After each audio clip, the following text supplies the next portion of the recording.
Chỉ mất đúng 9 từ đề, Alexandria Ocasio-Cortez nhận ra mình vừa xúc phạm nhằm một quý ông miền Nam. Có lẽ thượng nghị sĩ nên đi học một lớp kinh tế.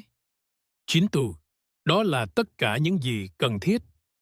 9 từ được nói ra với sự tự mãn hổ hững, sự kiêu ngạo theo bản năng, sự tự tin tuyệt đối vào trí tuệ của mình đến nỗi cô ấy không bao giờ nhìn thấy cái bẫy mình đang bước vào, không bao giờ thấy con sư tử mình đang chọc ghẹo, không bao giờ nhận ra rằng vị luật sư miền Nam chặt phác với cặp kính đọc sách và cái cấp tài liệu xếp nếp to một cách lố bịch sắp sửa ban cho cô một bài học mà cô sẽ không bao giờ quên.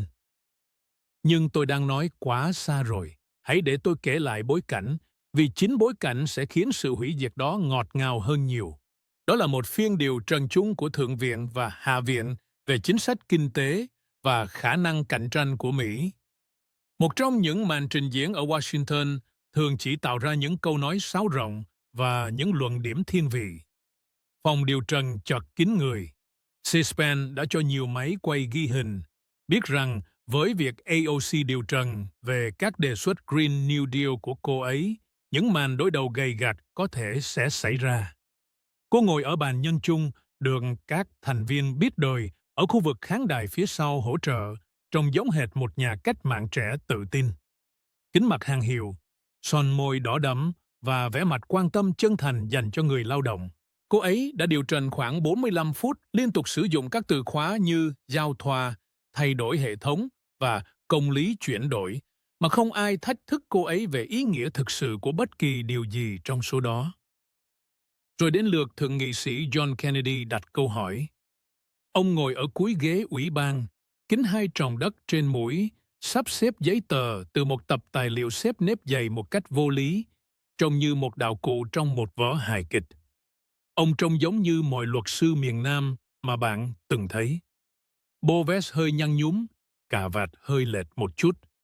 Giọng Louisiana đặc sét khiến mỗi câu nói nghe như ông đang kể chuyện trên hiên nhà ở đâu đó. Dễ bị đánh giá thấp. Chết người khi coi thường. Thưa nữ nghị sĩ, ông bắt đầu, giọng nói thân thiện và tò mò. Tôi đã lắng nghe lời khai của bà về thỏa thuận xanh mới và tôi phải thừa nhận tôi hơi bối rối với một số con số. Kế hoạch của bà kêu gọi loại bỏ hoàn toàn việc sử dụng nhiên liệu hóa thạch trong vòng 10 năm, cải tạo mọi tòa nhà ở Mỹ và đảm bảo việc làm cho mọi người. Văn phòng Ngân sách Quốc hội ước tính chi phí khoảng 93.000 tỷ đô la trong một thập kỷ. Giờ đây, tổng GDP của Mỹ là khoảng 25.000 tỷ đô la mỗi năm. Vì vậy, tôi đang cố gắng hiểu.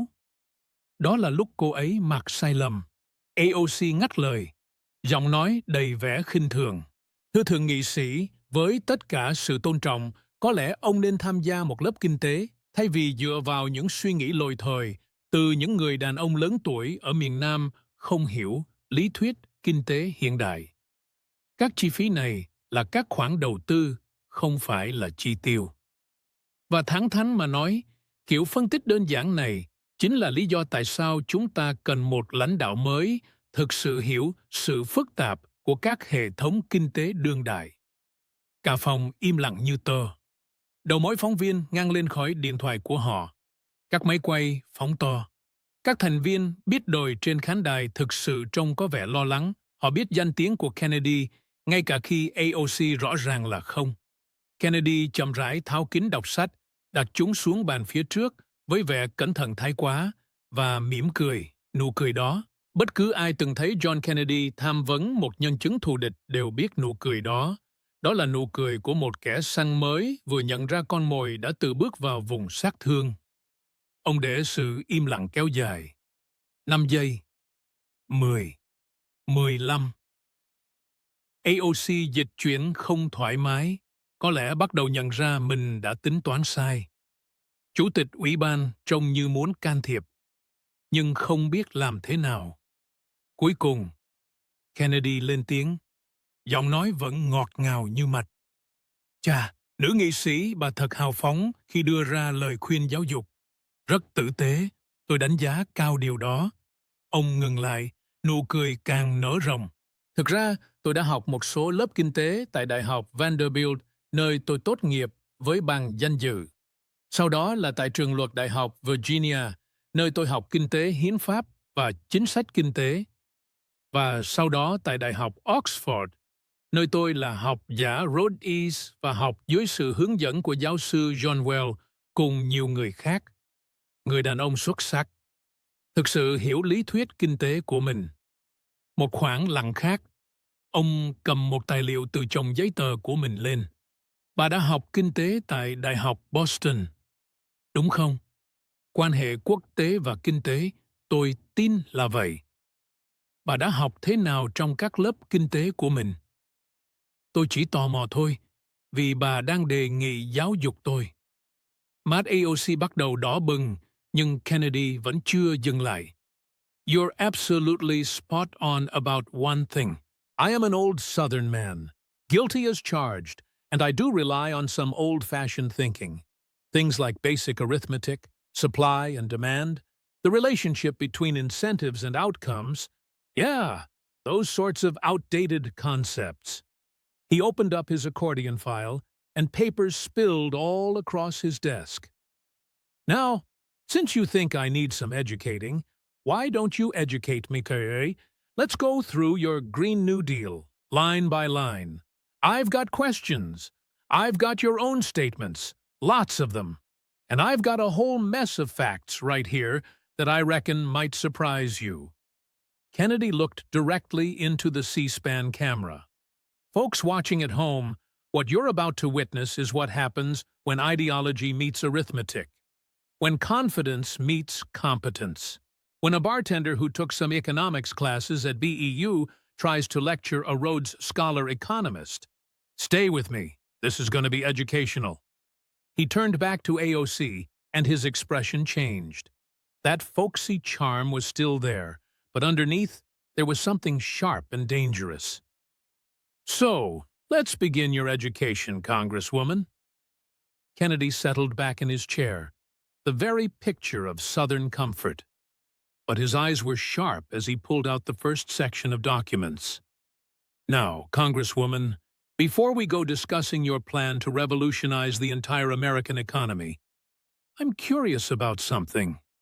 See, you talk a whole lot about income inequality, about the rich not paying their fair share, about working-class struggles, and I respect that.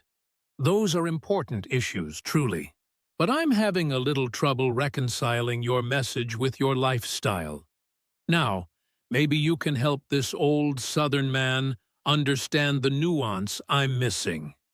He pulled out a large photo. He had it displayed on the screen right behind him. September 13th, 2021. The Met Gala. You attended, wearing a custom dress that said, "Tax the Rich" in big red letters across the back. A powerful statement. Very on-brand indeed.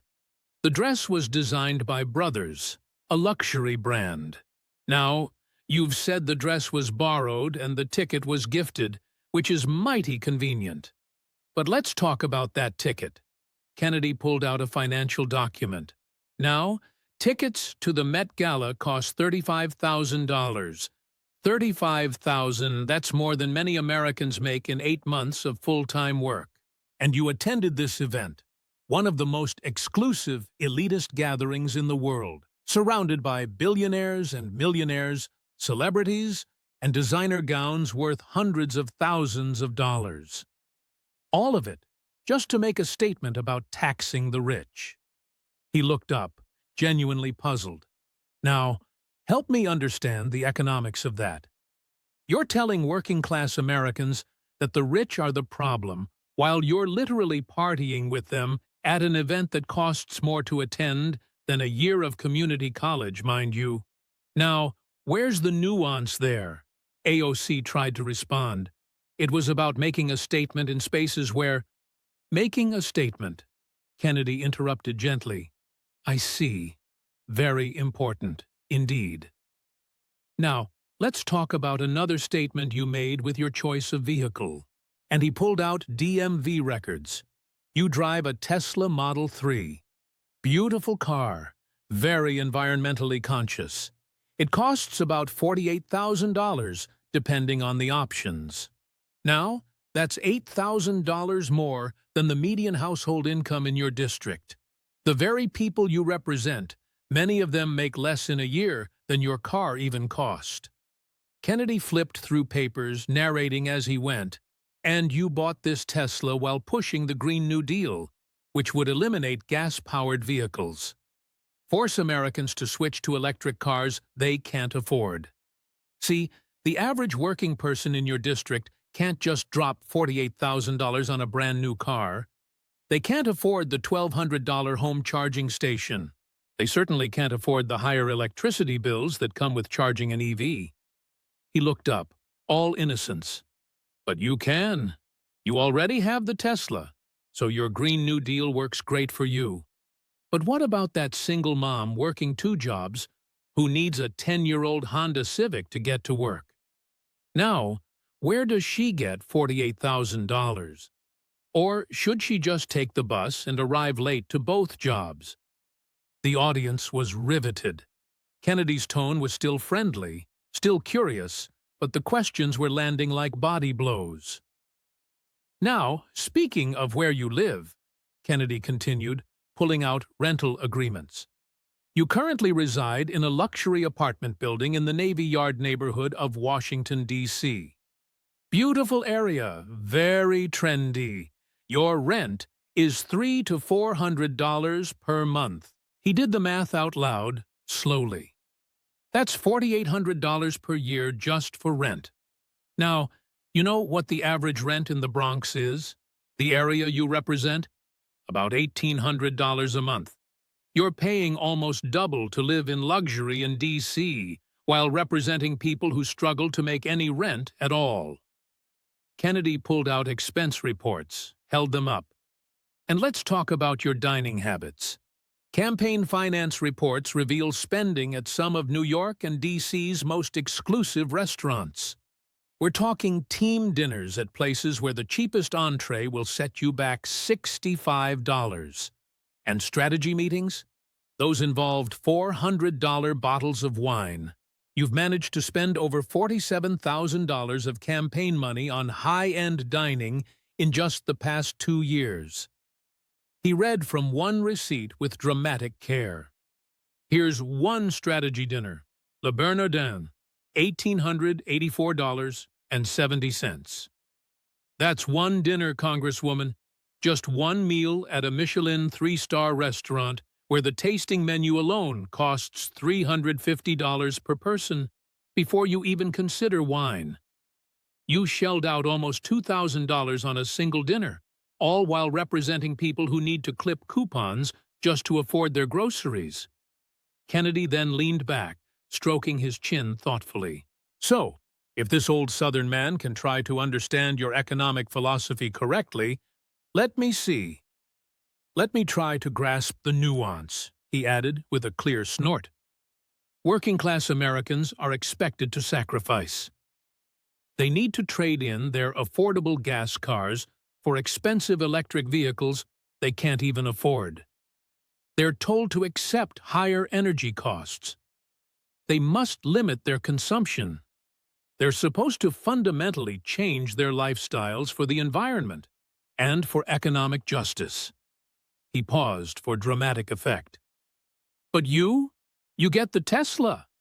You get the €3,400 a month luxury apartment. You get to attend $35,000 PURRI galas. You get to eat at restaurants where one dinner costs more than your constituents spend on food in an entire month. You get to live exactly like the rich people you claim to oppose." His voice then hardened just a fraction. "That's not socialism, Congresswoman. That's not economic justice. That's aristocracy. That's let them eat cake with a much better brand. You're essentially Marie Antoinette with an Instagram account and better publicity. You're telling people to make sacrifices while you, yourself, sacrifice absolutely nothing." AOC quickly tried to defend herself. "My lifestyle isn't relevant to the policy." "Your lifestyle is completely relevant." Kennedy's voice cracked like a whip. Because it plainly shows that you don't actually believe what you're out there preaching. If you truly thought climate change was an existential crisis, you'd be living in a modest apartment and donating the rent difference to environmental causes. If you genuinely believed in economic equality, you would be living at the same level as your constituents.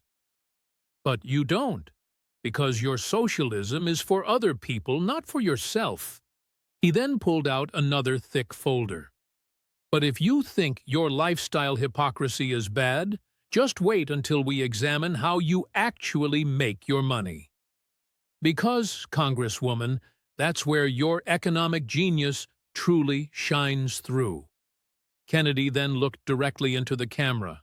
If you're tired of champagne socialists who preach sacrifice while living in luxury, then you absolutely need to hear what comes next.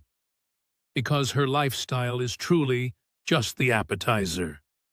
Kennedy shuffled papers around, pulling out a new section marked with bright red tabs. His expression settled somewhere between amusement and sheer disgust. Now, Congresswoman, you tried to deflect by saying we should focus on systemic issues rather than individual choices. I just love that progressive trick. Avoid personal accountability by making everything sound systemic. But let's actually talk about a system. Specifically, let's talk about the system you yourself created to funnel campaign money directly to your boyfriend. He pulled out Federal Election Commission filings, holding them up for everyone to see. Riley Roberts, your boyfriend, now fiancé, if the tabloids are correct, nice young man I'm sure, went to BYU with you. And since 2018, his company, the LLC, he set up, has received over $120,000 in payments from your campaign for marketing and consulting services. Kennedy put on his reading glasses, studying the documents with exaggerated concentration. Now, I've run campaigns for over 20 years, and $120,000 for marketing is a very substantial amount of money. So naturally, I had my staff research what Mr. Roberts actually delivered for that six-figure payment. What exactly did his consulting accomplish? What were the actual deliverables? He looked up with an air of innocent curiosity. Turns out, nobody knows. No portfolio, no case studies, no documented marketing materials beyond what your regular campaign staff already produced. No client testimonials, except those from your own campaign. He got paid $120,000 to do what exactly? Help you pick Instagram filters? Proofread your tweets? Tell you which selfie angle works best? Scattered laughter erupted from the conservative side of the gallery. AOC's face was visibly turning crimson. But Mr. Roberts's consulting fees are truly just the beginning. Kennedy continued, pulling out merchandise sales reports. Let's talk about your real moneymaker, your campaign store, your merchandise empire. He held up a sweatshirt, price tag still attached. Tax the Rich sweatshirt. Retail price, $58. Very popular with college kids who absolutely love socialism. You've sold thousands of these. Also available, Green New Deal t-shirts for $30. Abolish ICE's hoodies for $65. And various other revolutionary merchandise. Your total sales over the past 3 years? A whopping $4.2 million. Kennedy just let that figure hang there, unspoken for a moment. $4 million, all from selling anti-capitalism merchandise to college students. The irony there is so thick, you could practically spread it on toast. Then, he pulled out a detailed cost analysis spreadsheet. All right, let's chat about those profit margins of yours. That $30 t-shirt you're selling, the production cost, including printing and shipping, comes out to about $4.50. You're selling it for $30, which is an astounding 566 markup. Honestly, Your profit margins are better than most Fortune 500 companies achieve. You are, quite literally, the capitalist pig dog your own slogans preach against. Kennedy leaned in closer, his voice absolutely dripping with sarcasm. And where exactly are these revolutionary garments being manufactured? Well, isn't that just fascinating? You won't disclose it. Your campaign store conveniently doesn't list the manufacturer. Quite mysterious indeed. However, independent journalists have done some digging, and it seems production is happening overseas. Possibly Bangladesh, maybe Vietnam. But definitely not American-made. And definitely not union labor. He looked her straight in the eye.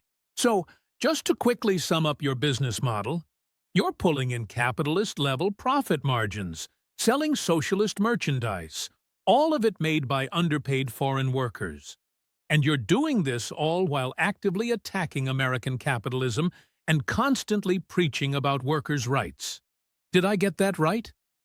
AOC tried to jump in, but Kennedy simply raised a finger. Oh, I'm far from finished with your financial genius. Now, let's take a peek at how your campaign chooses to spend its money. He then pulled out a stack of detailed expense reports. Your campaign has shelled out over $310,000 on luxury hotels and high-end restaurants in just the past 2 years. Look, I get that campaigns have expenses, but let me read some specific entries because they're quite illuminating. Kennedy put on his reading glasses once more, speaking slowly and deliberately. A team dinner at Per Se, $1,103. That, for the record, is one of New York's most expensive restaurants. Their tasting menu alone is $350 per person. A strategy meeting at Blue Hill, $1,240. Yet another fine dining establishment right here in Manhattan. A campaign retreat at a luxury resort. $47,000 for a single weekend for your staff. First-class airfare for travel. $89,000 over 1 year, when Coach would have been perfectly fine. And accommodations in 5-star hotels. $124,000 when Holiday Inns are readily available. He then set the papers down and looked up at her. You spent more on just one dinner at Per Se than many of your constituents spend on groceries in 2 whole months. You also spent more on a single weekend campaign retreat than the average American family earns in an entire year. And you did all of this while constantly preaching about economic justice and lambasting the wealthy for their excess. Kennedy then pulled out his calculator and crunched some numbers. Here's what truly bothers me. If you had simply chosen mid-range hotels instead of those luxury ones, if you had flown Coach instead of first class, if you had held your strategy meetings at Applebee's instead of Michelin-starred restaurants, your campaign could have saved approximately $267,000 over 2 years. Do you know what you could actually do with $267,000 in a district suffering from widespread poverty? You could fund scholarships, job training programs, small business grants. You could genuinely help people. His voice suddenly hardened. But you didn't do that. You chose luxury instead.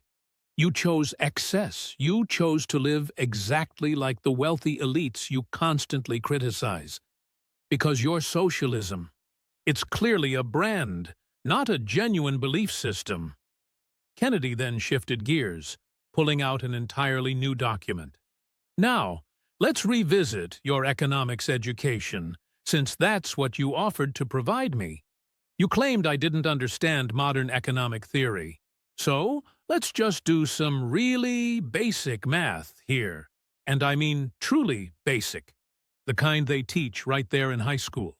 He then displayed a chart on the screen for everyone to see. Your Green New Deal proposes spending a staggering $93 trillion over the next 10 years. That's not my number, by the way. That's the Congressional Budget Office's own estimate. $93 trillion. Let's try to put that into some perspective. The entire U.S. GDP, everything America produces in a single year, is roughly $25 trillion. So, your plan would end up costing roughly 37% of the total U.S. economic output for an entire decade. Kennedy then did the math on a whiteboard, saying, as he wrote, "Now, you insist we'll pay for it by taxing the rich." Okay, let's actually look at that claim. The total wealth of all U.S. billionaires combined is approximately $5 trillion. If we actually confiscated, not taxed, but confiscated, every single penny from every billionaire in America, liquidated all their assets, took absolutely everything, we would get $5 trillion. He circled the numbers on the board. Your plan, again, costs $93 trillion. Confiscating all billionaire wealth nets us $5 trillion. You are a staggering $88 trillion short. That, Congresswoman, is not just a rounding error. That is, quite simply, a mathematical impossibility. Kennedy then turned to face her directly. So, please, educate me. Utilize your modern economic theory. Explain how you intend to pay for a $93 trillion plan when seizing all billionaire wealth only gets you $5 trillion. Show me the nuance I'm supposedly missing. Walk me through the complexity of it all. Silence.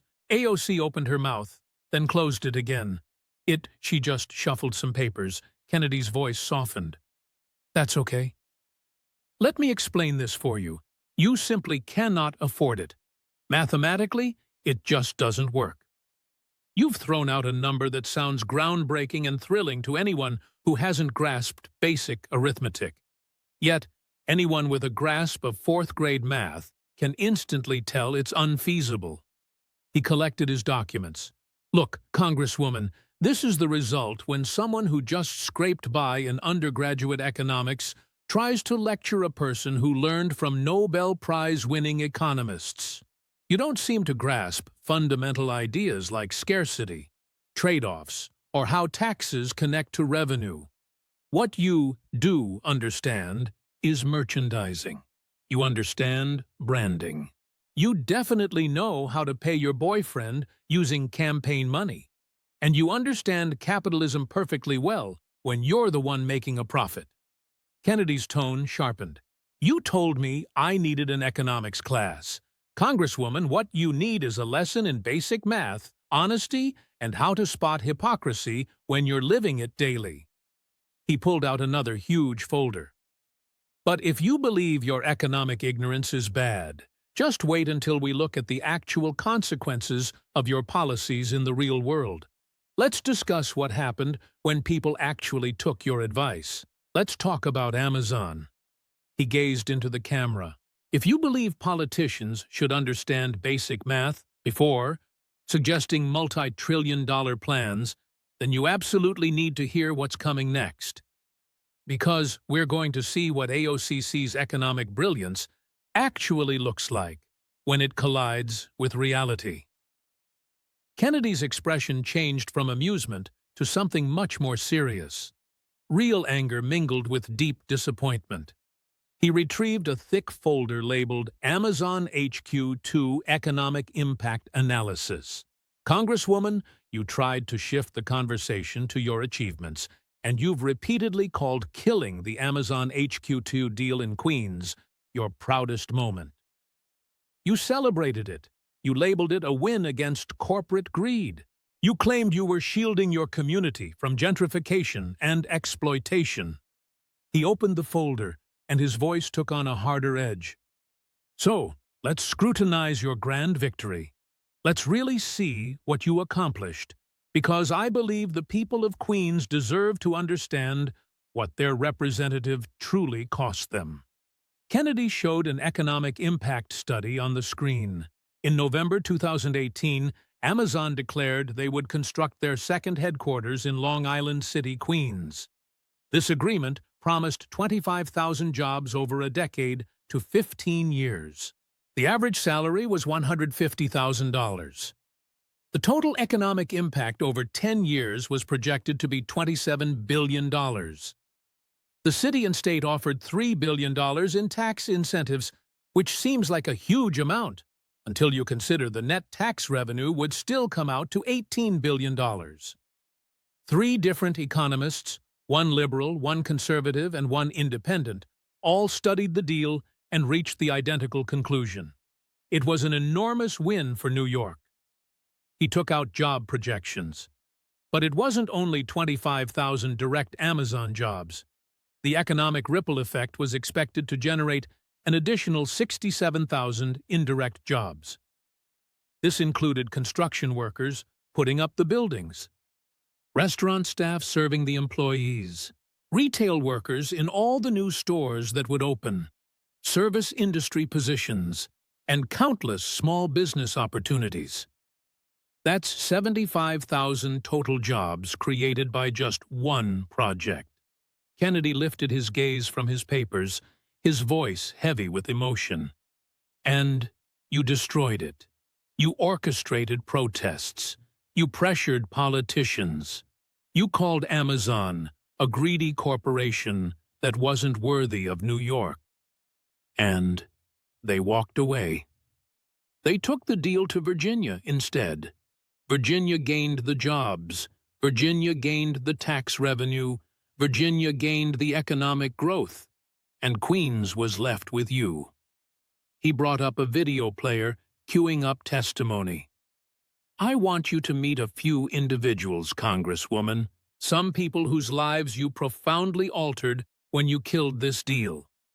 The first video showed a middle-aged Latina woman sitting in a humble living room. This is Maria Torres. She's 52 years old and she works as an administrative assistant, earning $42,000 a year. When Amazon announced HQ2, she applied for a construction administrator role that would have paid $78,000. She advanced to the second round of interviews. She was qualified. She was thrilled. That job would have transformed her life. She could have cleared her debt, supported her daughter's college education, and perhaps even retired someday. Kennedy paused the video.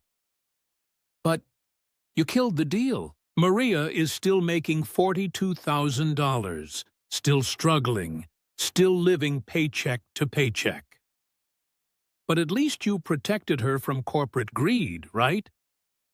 The next video displayed a young Asian man in his late 20s. This is James Park, who holds a computer science degree from CUNY. He grew up right here in Flushing. He loves his neighborhood. He loves his community.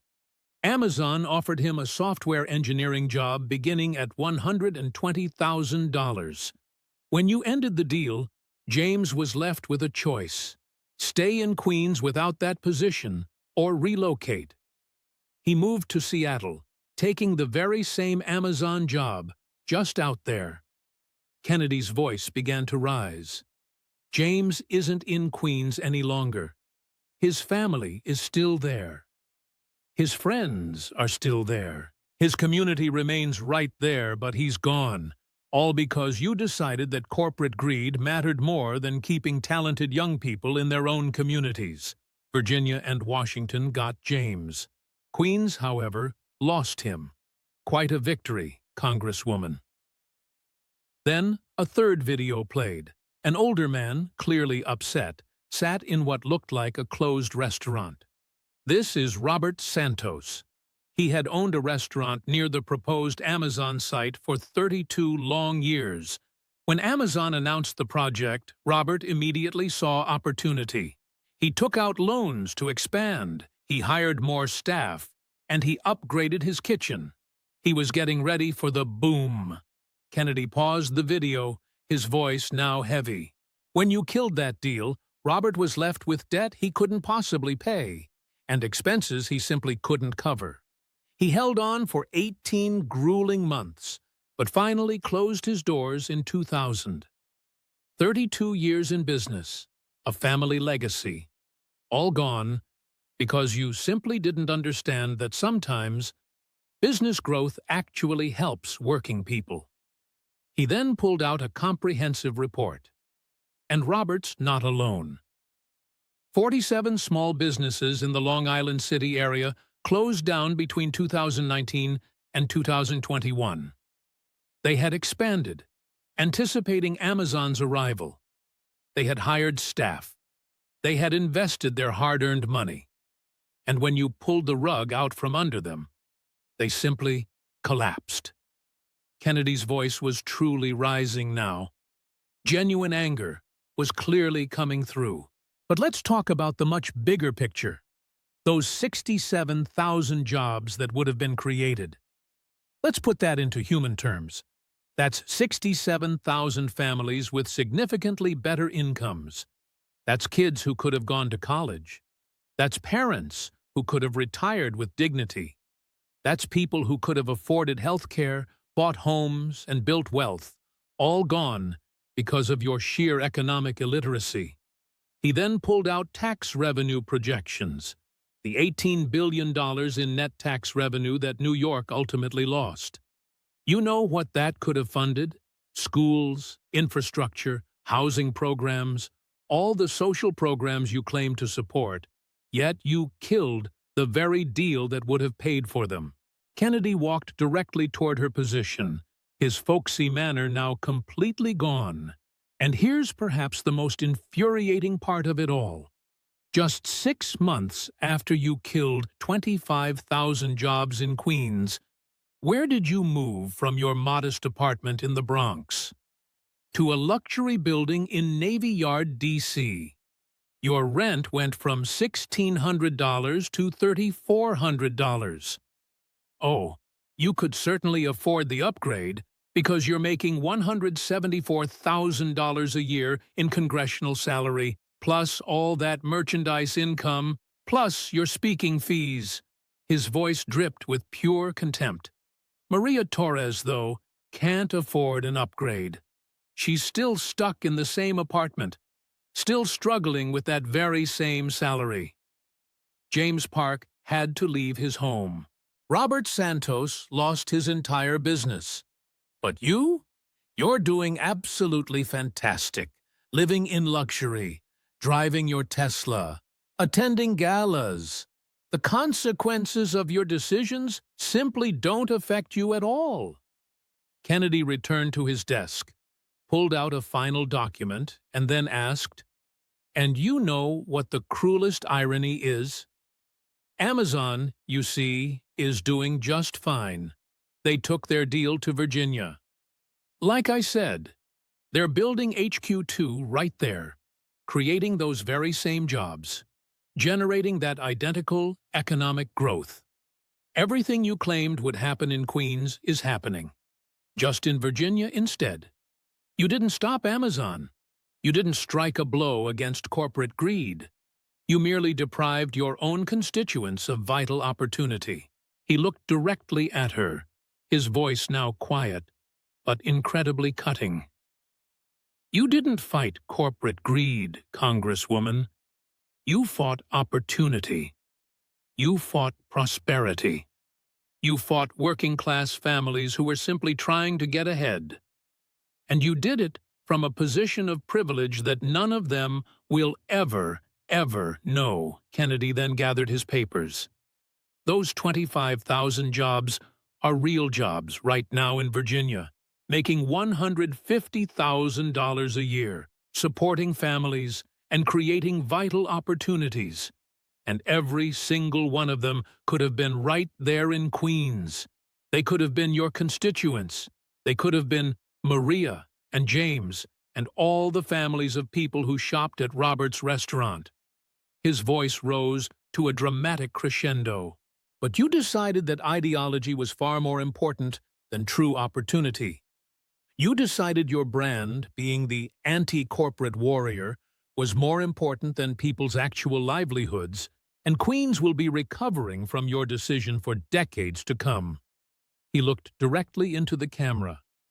"If you know someone who truly lost out because of that Amazon decision, if you're tired of politicians who sacrifice real people for cheap political points, if you understand that sometimes business growth actually helps communities, Then share this, because 67,000 lost jobs truly deserve to be remembered. Kennedy turned back to AOC. But we're not done examining the full consequences of your economic genius. Let's talk about yet another brilliant idea you championed. Defunding the police. Because that worked out so well, didn't it? Kennedy pulled out a new folder, his face showing a mix of anger and genuine sadness. Congresswoman, in 2020, you became one of the loudest voices advocating for defunding police departments. You marched right alongside activists. You gave passionate speeches. You constantly tweeted about it. You truly made it your personal mission. So, let's take a look at what happened when people actually listened to you. He then pulled out a collection of her very own statements. Allow me to read some of your quotes. In June 2020, you said, defunding police means defunding police. In July 2020, you stated, we need to completely reimagine public safety. And in August 2020, you declared, police departments are inherently violent institutions. These quotes aren't being taken out of context. These represent your actual positions, your beliefs, and your policy advocacy. Kennedy then showed crime statistics on the screen. New York City actually listened to you. In June 2020, the City Council voted to cut the NYPD's budget by a massive $1 billion. Yes, $1 billion. You celebrated that. You even called it a victory for justice. So, let's examine the real cost of that supposed victory. He read from NYPD crime statistics, but he narrated them like personal stories. In 2019, before any cuts, New York had 319 murders. By 2020, right after you defunded the police, that number tragically jumped to 468. That's an additional 149 murders. That isn't just a cold statistic, Congresswoman. That represents 149 families who lost someone dear to them. 149 funerals were held. 149 lives were abruptly ended because the very police department you gutted couldn't protect them. Kennedy's voice started to grow heavier. Shootings alarmingly doubled from 77 to 1,531. Grand larceny, which is serious theft, increased by 66%. Burglaries were up by 42%. Felony assaults saw a 17% rise. Every single major crime category showed an increase. The city became noticeably and significantly less safe, all thanks to the policies you championed. He then pulled out several letters, holding them up for everyone to see. I have direct testimony from people who were directly affected by this. Let me read just one to you. Kennedy's voice was thick with emotion as he began reading. Dear Senator Kennedy, my name is Carmen Ramirez. I live in the South Bronx, right in Congresswoman Ocasio-Cortez's district. On March 15, 2021, my 19-year-old son, Marcus, was walking home from his job at a grocery store. Two men suddenly tried to rob him. He had only $47 in his pocket, which were his tips from that night. They shot him for just $47. I called 911 at 10:47 p.m. The police finally arrived at 11:10 p.m. That's 23 agonizing minutes.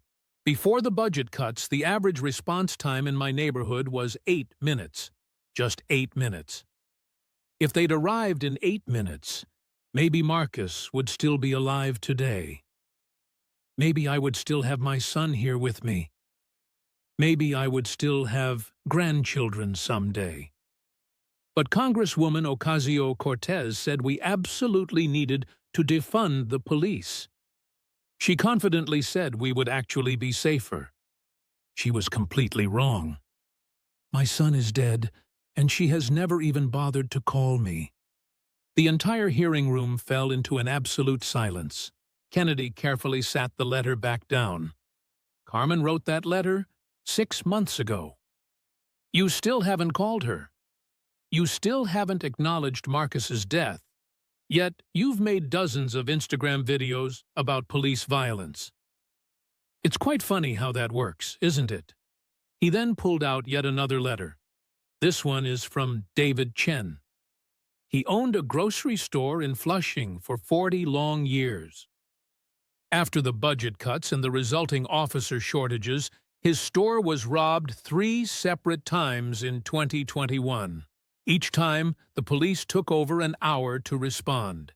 Each time, he asked for increased patrols in the area. Each time, he was simply told there weren't enough officers available. In December 2021, he finally closed his beloved store. It became too dangerous and far too expensive to maintain security without proper police support. 40 years of dedicated service to his community just gone. Kennedy looked up, his voice now sounding very hard. But here is where your hypocrisy truly reaches obscene levels. He then pulled out security expenditure reports.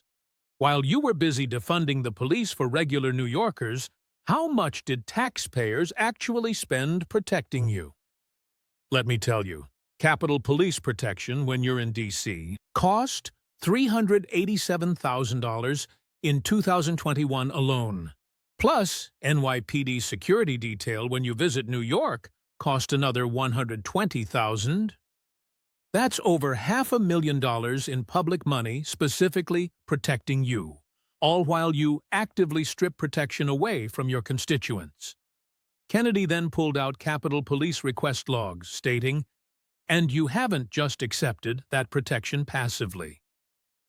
You've actively requested additional security 17 times in just 2 years, for things like protests outside your office, for mean tweets, and for online threats. Every single time you feel unsafe, you immediately ask for more police protection." His voice then rose with righteous anger. Let me just make sure I understand this situation correctly. When you're scared, you get armed police officers at your side. When Carmen Ramirez's son is simply walking home from work, he gets a 23-minute response time and eventually a funeral. When you face online harassment, you get a dedicated security detail. When David Chen's store is being robbed, he gets an automated recording telling him officers are unavailable. You get protection, but working-class people in high-crime neighborhoods get reimagined public safety. Kennedy stood up, walking directly toward her. What exactly does reimagined public safety mean to Carmen Ramirez? It means she is burying her son. And what does it mean to David Chen? It means he is closing his business for good. So, what does that mean for the thousands of New Yorkers who've been victimized by this crime surge? Well, it means longer response times, fewer police officers on the street, and the harsh reality that their elected representative cares more about making political statements than they do about their safety. Kennedy then pulled out some comparative data. And you know what's really interesting? In wealthy neighborhoods across New York, specifically where your donors and celebrities live, they just went ahead and hired private security when you defunded the police. Crime barely increased there. But in poorer, working-class communities, crime absolutely exploded because they simply couldn't afford private security. They relied on public police. The very police you gutted. Kennedy's voice then became sharp, almost cutting. So, your defund policy created a 2-tiered system. Rich people get private security. Poor people, they get crime. You, Congresswoman, get $500,000 in police protection. Carmen Ramirez, however, gets a dead son and no call back. He returned to his seat. That's not criminal justice reform, Congresswoman. That's plain aristocracy. That's you living behind walls with armed guards, while the very people you represent are left to dodge bullets. And then you have the nerve to lecture people about privilege and systemic injustice. Kennedy then looked directly into the camera. If rising crime has affected you or someone you love, if you're tired of politicians who demand security for themselves while taking it away from you, if Marcus Ramirez deserves better than being ignored, then share this everywhere. He turned back to AOC. But I want to talk about one more example of your moral bankruptcy, because it really shows who you really are, better than anything else. Now, let's talk about your grandmother. Kennedy's tone shifted, becoming almost quiet, but the sheer anger underneath was still palpable. Congresswoman, back in June of 2021, you posted pictures on social media of your grandmother's home down in Puerto Rico. The roof was still damaged from Hurricane Maria, which had hit back in 2017, 4 years earlier. The conditions there were terrible. You blamed Trump. You blamed the federal government. You blamed everyone except yourself, and then you used your grandmother's suffering to score political points. He then pulled out the social media posts, displaying them on screen. You wrote, and I quote, "Just over a week ago, my abuela fell ill. I went to Puerto Rico to see her. It was my first time in a decade. This is her home. Hurricane Maria relief hasn't arrived yet. Trump blocked relief dollars for PR. People are being forced to flee ancestral homes, and developers are taking them." Kennedy looked up. Very moving, very emotional. There was great engagement on the post, and people responded with sympathy and outrage. They asked, how could the government let this happen? How could an elderly woman be left in these conditions? He then pulled out news articles. Then something truly interesting happened. A conservative commentator named Matt Walsh decided to set up a GoFundMe to help your grandmother. He wanted to prove that Americans truly care about people, regardless of their politics. And you know what happened? People started donating. Republicans, independents, even some Democrats. They raised over $100,000 in just 3 days. That's $100,000 to help your grandmother fix her home. Kennedy paused for a moment. Let that sink in. And what did you do, Congresswoman? You rejected it. You had your family outright refuse the money. Your grandmother continued living in that house with the damaged roof. And do you know why? He then pulled out her spokesperson's statement. Your spokesperson said, "We don't need money from right-wing provocateurs." That was the official position, wasn't it? The money came from the wrong people, so your grandmother couldn't have it. Better for her to suffer than accept help from conservatives. Kennedy's voice rose, filled with genuine anger. He said, "You exploited your grandmother's suffering for political points. You used her damaged home to attack Trump, to attack Republicans, to build your brand as someone who cares about Puerto Rico. And when people tried to help, when Americans from across the political spectrum actually donated their hard-earned money, you refused it. Why? Because accepting it would simply undermine your narrative." He then pulled out financial documents. Now, let's talk about your own finances during this exact time. Back in June 2021, when you posted those pictures, you were living in your $1,500 a month luxury apartment, driving your $48,000 Tesla. Your net worth at the time was approximately $1.5 million, mostly from your merchandise sales and speaking fees. Your grandmother, meanwhile, needed maybe $30,000 to fix her roof and make her house livable. Kennedy did the math right there on screen. You made $174,000 in congressional salary that year. You also made approximately $800,000 from merchandise and speaking fees. You had $1.5 million in net worth.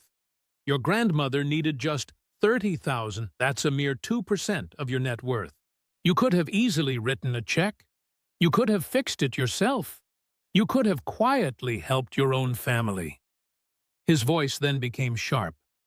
But you didn't, did you? You didn't help her. Instead, you just exploited her suffering for social media engagement. You took her damaged home and turned it into a weapon against your political rivals. Then, when those very rivals offered assistance, you rejected it on her behalf, simply because their help might tarnish your image. Kennedy then pulled out a series of timeline documents. And here's the truly disturbing part. For months, you continued to post about your grandmother's struggles. You featured her in countless speeches on Puerto Rico, climate change, and government failures. Yet you conveniently omitted that $100,000 had been raised and then turned down. You never once indicated that help was even available. Instead, you just kept exploiting her pain. He stared directly at AOC, his face clearly showing his disgust. So, let me just recap. You leveraged your grandmother's suffering for political gain, and when people offered to help, you rejected them because they belonged to the wrong political party. You allowed her to remain in deplorable conditions while you enjoyed a life of luxury. And you did all this while constantly professing your concern for the vulnerable, for family, and for community. Kennedy's voice then dropped, taking on a dangerous edge. Congresswoman, that's not politics. That's sociopathy. That's using your own grandmother as a mere prop. That's prioritizing your brand above her well-being. That's picking political advantage over your family. And it reveals to everyone exactly who you truly are. He pulled out one last document. Eventually, about 6 months later, your grandmother's roof was quietly fixed. There was no press release from you, no social media buzz, just a silent repair. Many suspect your family finally accepted some of that donated money once the news cycle had passed, but you've never confirmed it. How convenient. Kennedy then gathered his papers. You know what would have happened if I'd used my grandmother's suffering for political gain and then rejected help for her because it came from Democrats? I'd never win another election in Louisiana. But you? You gained sympathy. You got engagement. You got to keep playing the victim, all while victimizing your own family member. He looked directly into the camera. If this disgusts you as much as it should, if you believe family truly comes before politics, if you think using your grandmother's suffering for social media clout is morally bankrupt, then please share this everywhere. Kennedy turned back to AOC, his expression now completely cold. But we're running short on time, so let me tie all of this together. Allow me to give you the education you so generously offered me. Let me show you what real economics truly looks like. And let me explain why everything you believe is fundamentally flawed. Kennedy stood up, buttoned his jacket, and walked purposefully to the center of the hearing room. His entire demeanor had shifted dramatically. Gone was the folksy charm, the Southern gentleman act. This was a prosecutor, delivering his final closing argument. Congresswoman, earlier in this hearing, you suggested I take an economics class. You implied that I'm too old, too Southern, too uneducated to grasp your modern economic theories. You explicitly stated, I rely on outdated thinking and don't grasp contemporary economic systems. He paused, looking directly at her. So, allow me to return the favor. Let me educate you, not with trendy buzzwords and empty slogans, but with genuine economic principles, with logic, with arithmetic, and with reality. Kennedy then pulled out his comprehensive notes. At its core, economics isn't actually that complicated. It's all about trade-offs. Resources are inherently scarce. Time is always limited. Every single choice we make comes with an opportunity cost. When you decide to spend money on one item, you simply can't spend it on something else. When you put one policy into action, you must also accept its consequences. These aren't just abstract theories. These are fundamental realities of how our world operates. He then displayed a simple chart. You want to dedicate $93 trillion to the Green New Deal. All right, for the sake of discussion, let's just accept that figure.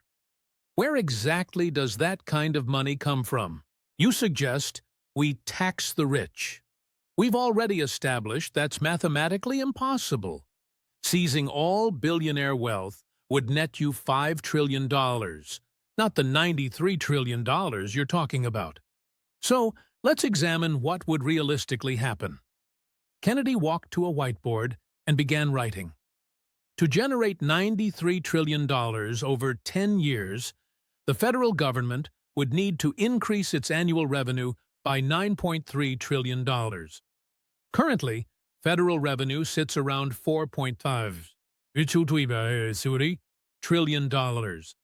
This means you'd need to more than triple our current tax revenue.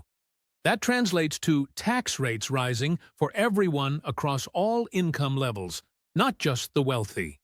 Middle-class families in particular would see their taxes double or even triple.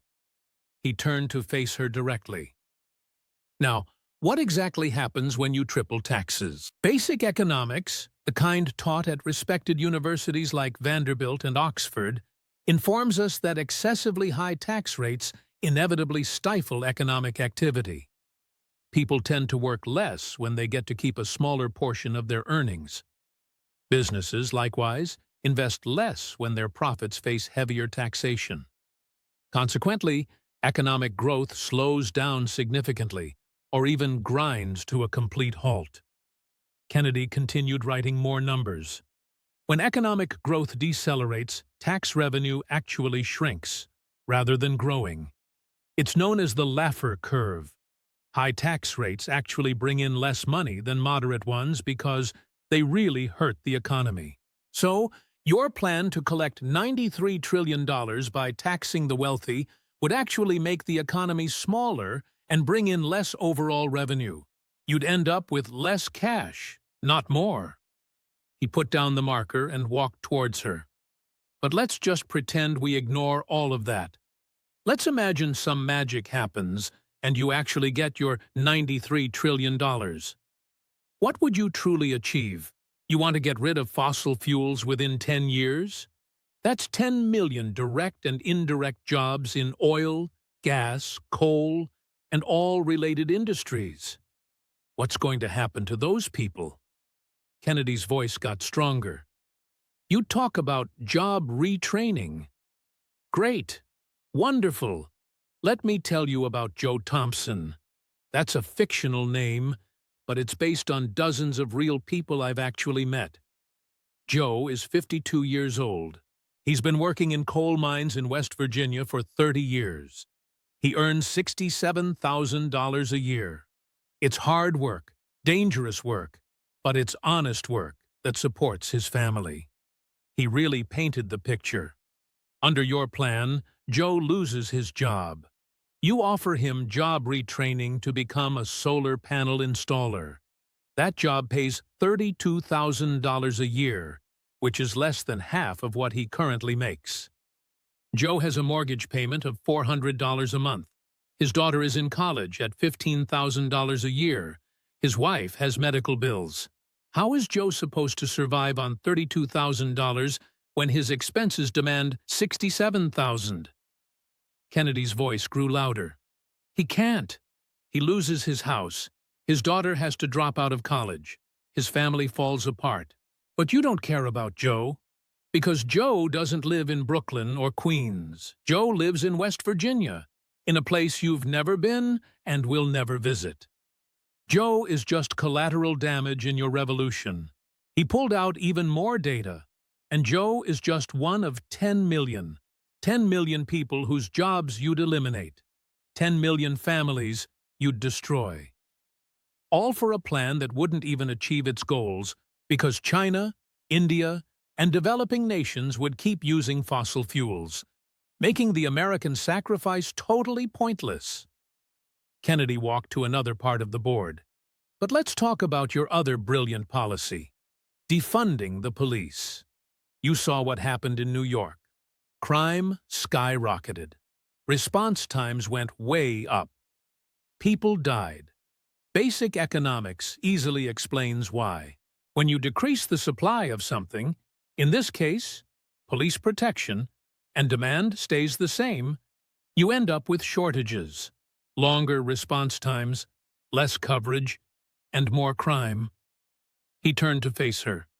The people who suffer the most from less police protection are poor people in high-crime neighborhoods. Rich people can just hire private security. They're fine. But working-class families who rely on public police services, they truly suffer. That's just basic economics. You cut down on the supply, created a shortage, and the poorest people were the ones who paid the price. Kennedy's voice became sharp. Now, let's discuss Amazon. You messed up a deal that would have created 67,000 jobs and generated $27 billion in economic growth. You called it corporate greed, saying the tax incentives were corporate welfare. Let me explain why you're completely wrong. He wrote on the board again. Amazon would have contributed $27 billion in total economic value over 10 years. New York offered $3 billion in tax incentives. That's a net benefit of $24 billion. That's not welfare. That's an investment that gives an 800% return. No investor anywhere would pass up that deal. Kennedy looked at her. But you don't understand investment. You don't understand that sometimes you give up a little short-term revenue to get massive long-term growth. You see $3 billion in tax breaks and instantly think giveaway, without grasping the $27 billion you'd get back. That's not economics. That's economic illiteracy. He went back to his seat and took out his detailed notes. Let me tell you about my economics education, since you suggested I needed one. Kennedy's voice became formal and professional. I studied economics at Vanderbilt University, where I learned about supply and demand, market equilibrium, and how price signals help allocate resources. I graduated with honors. Then I went to the University of Virginia School of Law, where I studied constitutional economics, which is how economic principles interact with legal and political systems. After that, I went to Oxford University on a Rhodes Scholarship. He paused for effect. At Oxford, I studied under Professor John Eatwell, among others. Professor Eatwell taught me advanced economic theory, including socialist and Marxist economics. I didn't just learn why socialism sounds so good in theory. I learned why it fails in practice, why central planning can't possibly match market efficiency, why taking away profit incentives reduces innovation and productivity, why every socialist experiment in history has ended in poverty, authoritarianism, or both. Kennedy's voice grew stern. I've forgotten more about economics than you've ever learned. I've studied it longer than you've been alive. I've personally witnessed socialist policies crumble in actual countries, shattering real economies and devastating countless lives. And I've seen bartenders turned politicians, armed with bachelor's degrees and boundless confidence, lecture folks on economics, despite knowing absolutely nothing about it. He stood once more, stepping closer to her. Care to hear what modern economics actually teaches?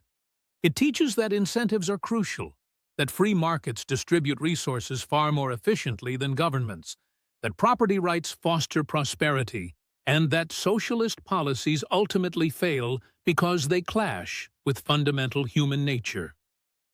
People put in more effort when they directly gain from their hard work. Kennedy then pulled out a stack of academic papers. These documents came from today's leading economists, Nobel Prize winners, Federal Reserve officials, people at the absolute pinnacle of their profession. Every single one of them states your Green New Deal is completely clueless, Economically speaking, not Republican talking points, this is established economic consensus. Your policies simply don't work. They've never succeeded, and they'll never work because they completely disregard fundamental economic realities. He stared right at her, his voice taking on a more personal tone. You've never once created a job.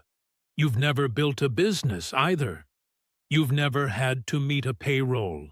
You've never struggled with the tough choice between paying rent and buying food.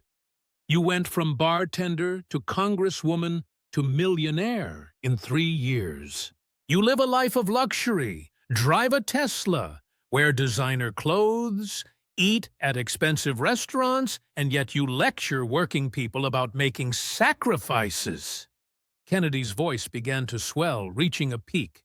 You eliminated 67,000 jobs with your Amazon decision. You then caused a massive crime surge with your defund policy. You even exploited your own grandmother to score political points. You also funneled campaign money to your boyfriend.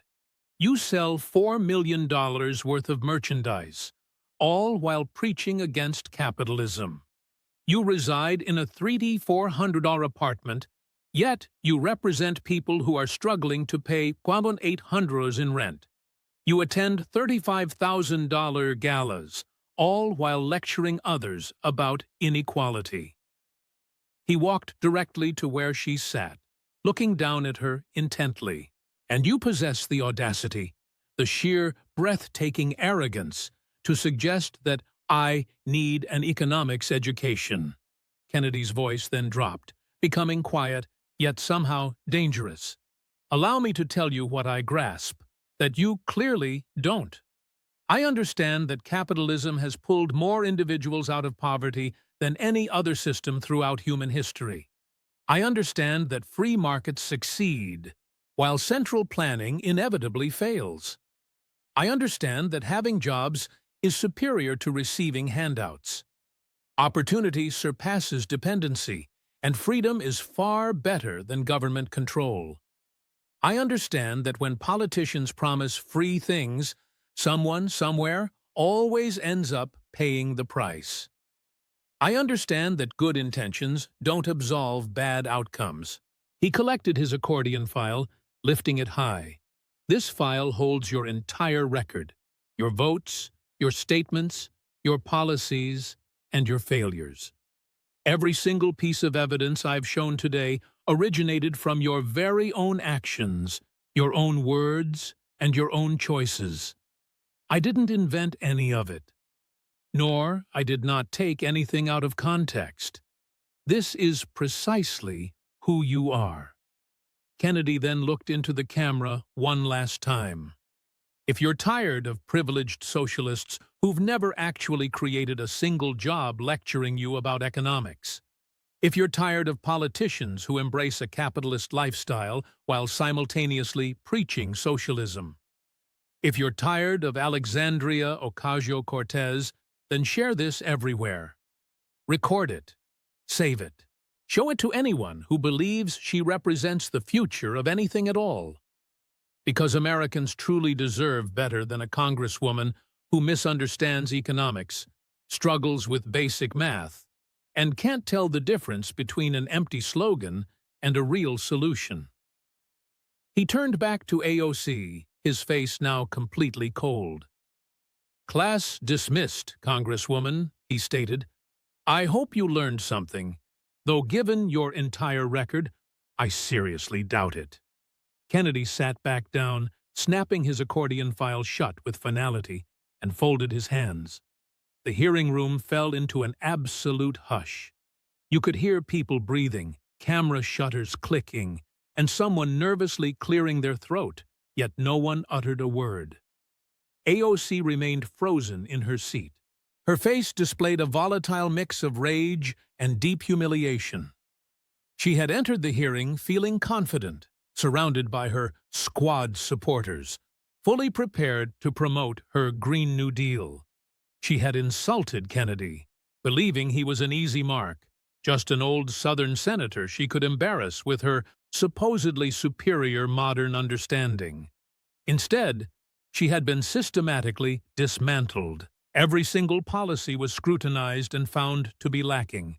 Every claim she made was debunked with concrete evidence. Every defense she offered was demolished by undeniable facts. Her lifestyle hypocrisy was glaringly exposed. Her economic illiteracy was laid bare for all to see. Her moral bankruptcy was thoroughly documented. The committee chairman then cleared his throat. "Congresswoman Ocasio-Cortez," he asked, "would you care to respond to Senator Kennedy's questions?" She opened her mouth, then closed it, and tried once more. Nothing coherent managed to come out. She frantically shuffled through papers, desperately searching for talking points. But what could she possibly say? Everything Kennedy had presented was thoroughly documented. Her own words, her own votes, her own financial records, all public information. This is clearly a partisan attack.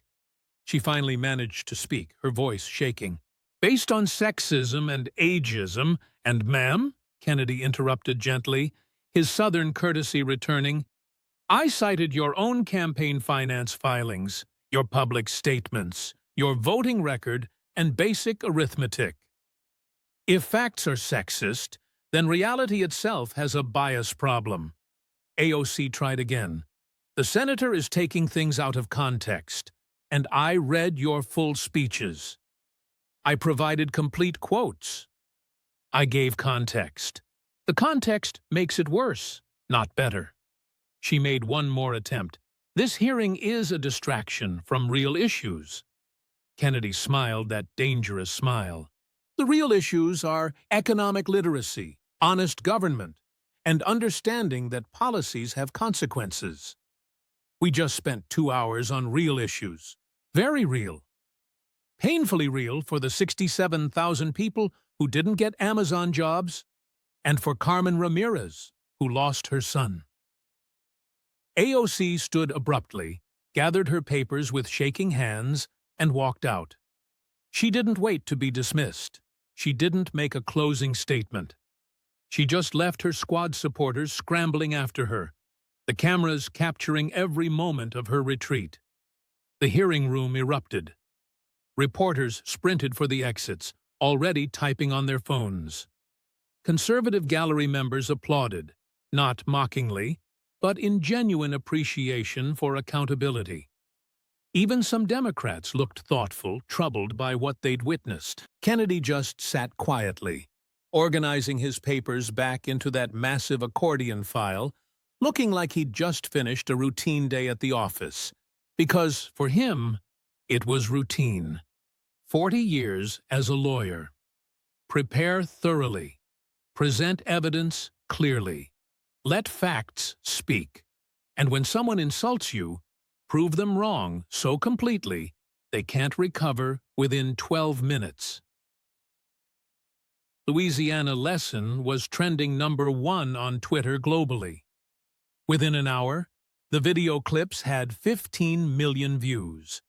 By the end of the day, 89 million people had watched some portion of Kennedy's systematic dismantling of AOC's record. Every major news outlet had to cover it. CNN tried to defend her, but couldn't get around the documented evidence. MSNBC called it troubling, but had to acknowledge the facts. Fox News played it on loop. Conservative outlets called it the greatest political takedown in modern history. But the impact went deeper than cable news chatter. The next morning, a moderate Democrat named Jennifer Williams announced a primary challenge to AOC. Williams was a former prosecutor, daughter of Puerto Rican immigrants, and grew up in the Bronx. Her announcement speech was simple. "I love our community. I understand economics, and I won't use my grandmother's suffering for Instagram likes." Within the first week, Williams raised $3.2 million, which was more than AOC raised in her entire first campaign. Donations poured in from across the country, from conservatives who'd never vote for a Democrat but wanted AOC gone. They also came from moderate Democrats, embarrassed by her extremism. Funds also came from people who'd lost Amazon jobs, from crime victims, and from families struggling with energy costs. The polling data was devastating. AOC's approval rating in her district dropped 34 points in 2 weeks. Her negative numbers were brutal. 67% said she didn't understand economics. 71% said she cared more about fame than constituents. 58% said she should resign. Even worse for her, the squad started distancing themselves. Rashida Tlaib made vague statements about focusing on Detroit. Ayanna Pressley suddenly had scheduling conflicts when asked to campaign with AOC. Even Ilhan Omar, not exactly known for political wisdom herself, quietly stopped mentioning her. National Democratic leadership saw the writing on the wall. They privately asked AOC to step back from high-profile positions. When she refused, they stripped her of committee assignments, citing the need for members who understood policy details. Her media appearances quickly dried up. Cable news stopped booking her. The Kennedy hearing had exposed her too thoroughly, making her too much of a liability. Political shows didn't want guests who could be destroyed with basic fact-checking. Even friendly outlets became cautious. Her merchandise empire collapsed. It turns out people don't want to buy "Tax the Rich" sweatshirts from someone exposed as a champagne socialist. Sales dropped 87% within a month. Her campaign had to lay off staff. They couldn't afford the fancy offices and had to scale back operations dramatically. Speaking fees plummeted from $40,000 per appearance to just $5,000, and even those dried up as organizations realized she was more liability than draw. Her luxury apartment became unaffordable. She quietly moved to a modest one-bedroom in a less trendy neighborhood. But the most significant impact was on progressive politics more broadly. That Kennedy hearing really showed everyone what happens when progressive ideas get put under the microscope. When catchy slogans ran into hard facts and overconfident opinions met solid evidence, other progressive politicians began to dial back their stances. Mentions of the Green New Deal started sounding less clear, becoming much more vague. Calls to defund the police quickly shifted to reform the police. All the talk about a socialist revolution calmed down quite a bit. Just 18 months after that pivotal moment in Louisiana, Alexandria Ocasio-Cortez lost her primary election to Jennifer Williams by a whopping 23 points. It wasn't even a close call. Her constituents had simply had enough. They were looking for someone who genuinely understood economics, who actually showed up for their community, and who put the Bronx first, not Instagram. Today, AOC is no longer serving in Congress. She now works as a political commentator for some niche progressive platforms, making podcasts and YouTube videos for audiences that seem to get smaller every month.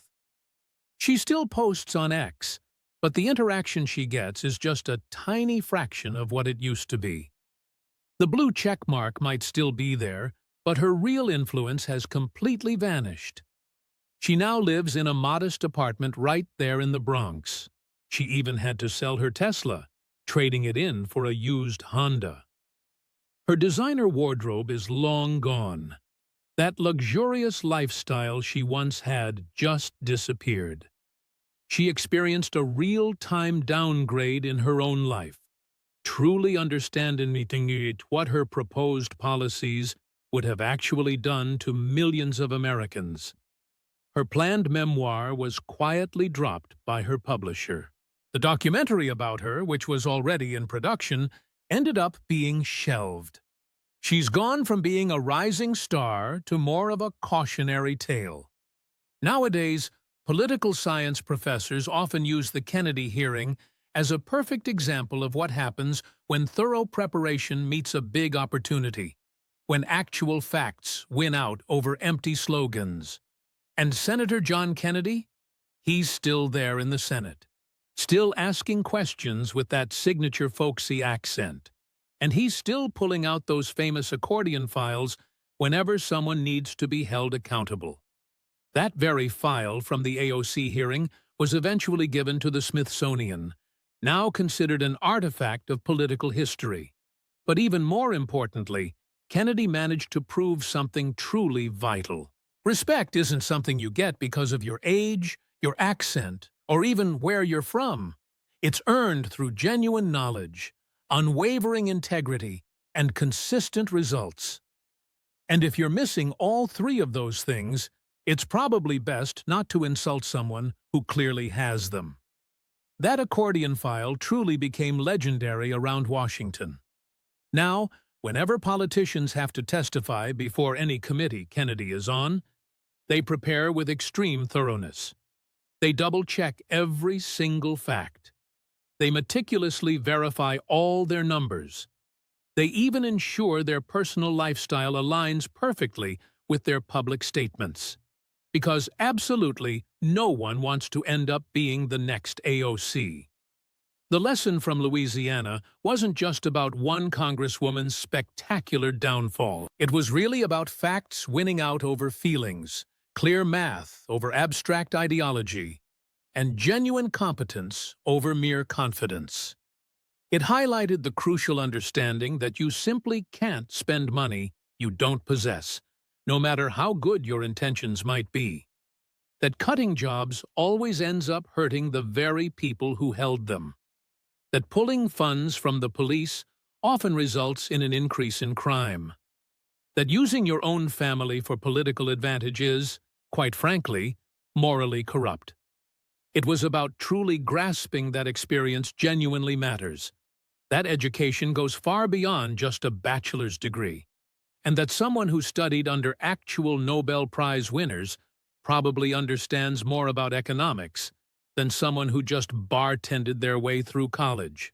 But at its very core, it was all about accountability. It was about the belief that politicians should be judged by their actual results, not just their words, by their proven competence, not just their self-assurance, by whether they genuinely help people, not simply how good they look on social media. Alexandria Ocasio-Cortez, at one point, thought just 9 simple words would totally embarrass an old Southern senator. Those words were, perhaps the senator should take an economics class.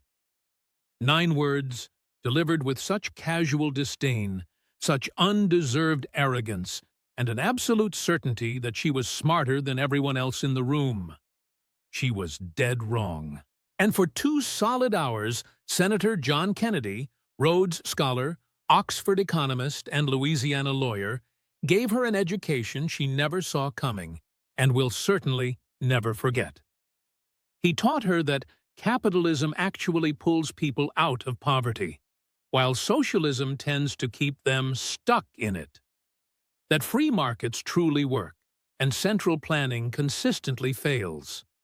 That real jobs are always better than endless handouts, and true opportunity always beats dependency.